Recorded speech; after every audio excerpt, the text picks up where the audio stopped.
I told you yesterday how the rest of the world is falling in line. Well, today, Trump just took a virtual flamethrower to basically every leader in attendance at the World Economic Forum in Davos, and he did it right to their face. See, most of these people, despite his success in the last go-around in his last 4 years, they think Trump's policies for some reason are bad and that they won't work. And one of the leaders in this arrogant elitist movement, Bank of America CEO, kindly gave a very snarky remark. Well, how are you going to grow and balance everything in the economy? Oh, well, if you recall, these guys from Bank of America are the ones who debanked a bunch of MAGA folks. Well, Trump called that CEO out right there in front of everybody. Brian Moynihan, okay? Trump answered his question, but not without putting him on blast first in front of the entire world. I hope you start opening your bank to conservatives, because many conservatives complain that the banks are not allowing them to do business within the bank, and that included a place called Bank of America. They don't take conservative business. I declared a national energy emergency, and it's so important, national energy emergency, to unlock the liquid gold under our feet and pave the way for rapid approvals of new energy infrastructure. The United States has the largest amount of oil and gas of any country on earth, and we're going to use it. Take a swing at the king, Brian. Better get your hands up, because one's coming back. It's energy, baby. Just drill, baby, drill. I don't understand why these elitists, especially those guys right there, burning, I don't know, what, 3,000 pounds of fuel an hour on their private jets. Why don't they understand this? Energy is the key to prosperity everywhere. Again, Argentina is like the pioneer in what is right. Literally the roadmap to all the things that Trump wants to do that work. All the things Europe wants to do are wrong, and it's showed by everything that's happening in Argentina. Here, look, Argentina, under Milei, logs the largest energy trade surplus in 18 years. Why? I mean, weird, because their crude oil and natural gas production is at an all-time high. Could they be related? I mean, who could tell, right? And their inflation went down drastically. Remember, the globalists said the opposite would happen. I mean, weird, slash the government and turn on the oil spigot, boom. Energy is literally the only way out of our current economic predicament with $36 trillion of federal debt that both sides have run up for the last 30 years. Trump gets this. Energy is the key to, 1, not being vulnerable, 2, crushing other countries that don't want to work with us, and 3, being a manufacturing superpower. Trump, simple supply and demand.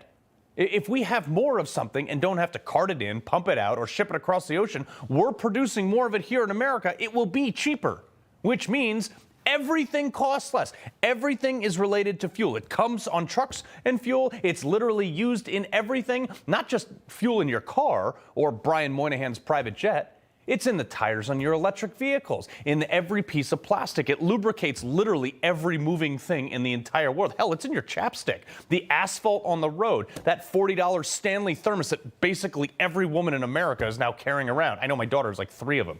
And now that we have someone in charge who understands this, we can finally dominate the world. Because the Saudis, those guys could pump out every drop of oil they have. And if we're doing the same thing, it doesn't matter, because oil will be $40 a barrel.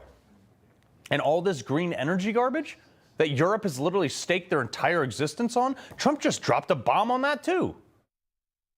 I terminated the ridiculous and incredibly wasteful Green New Deal. I call it the Green New Scam.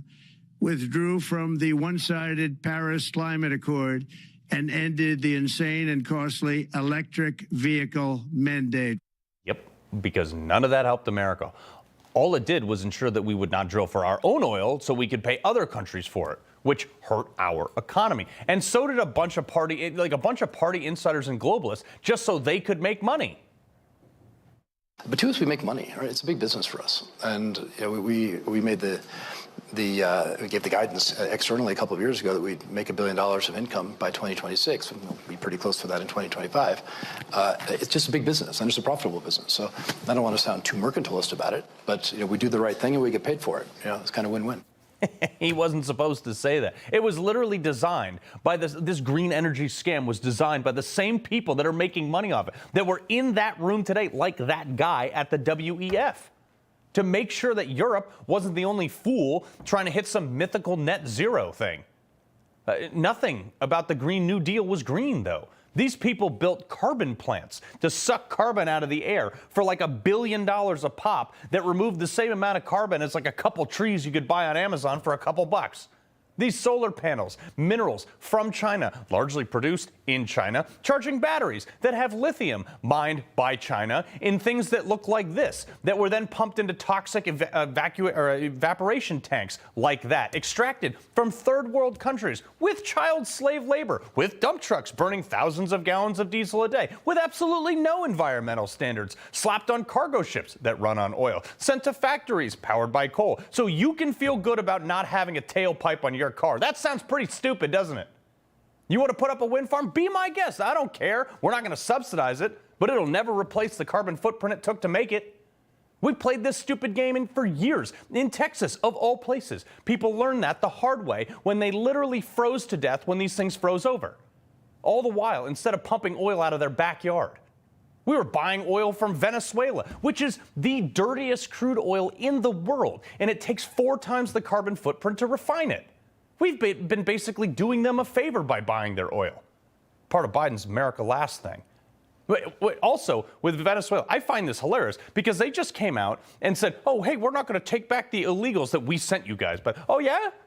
See, now that we're pumping our own oil, we can tell them to get bent because oil is almost 95% of Venezuela's exports, which we buy most of because we had a stupid leader for 4 years. So if we're pumping our own clean crude oil, if we stop buying theirs, they can kiss their economy goodbye. So how about this, Venezuela? We're going to start landing planes on every runway in your country big enough for our C-17 cargo jets, full of the people that you sent us. We're going to unload them, and then we're going to turn around and we're going to go get another load. And if you don't like it, too bad. Oh, by the way, if you try to block one of our planes from coming in, may I remind you, Venezuela, that we have 13,000 aircraft in our military at our country's disposal, and you have 183. Most of which are hand-me-downs from before the Gulf War. Oh, Carl, this is what makes other countries not like us. They already don't like us. They've been taking us to the cleaners for 5 years. They've been fleecing the rest of all of us. Oh, Carl, you can't just dump people off in someone else's country. Why not? We can do whatever we want. We are America. We have 13,000 aircraft in our military and 11 carrier battle groups. What are they going to do about it? We just renamed an entire body of water because it was Tuesday. Don't tell me we can't drop off criminal migrants back in the country that they came from. This is the new mindset that every world leader must look at America through. This is the prism in which we will operate for the next 4 years and beyond because everybody in the world wants access to the American economy. Everybody in the world wants us to defend them. Everybody looks to us for almost every sector of innovation. You don't want to do business on our terms? Fine. Don't do it in our economy and don't ask for our help when you need it. You think I'm an isolationist? I'm not. I'm just done getting ripped off, which is exactly why Trump got elected. He loves the Constitution. He fights for what's right.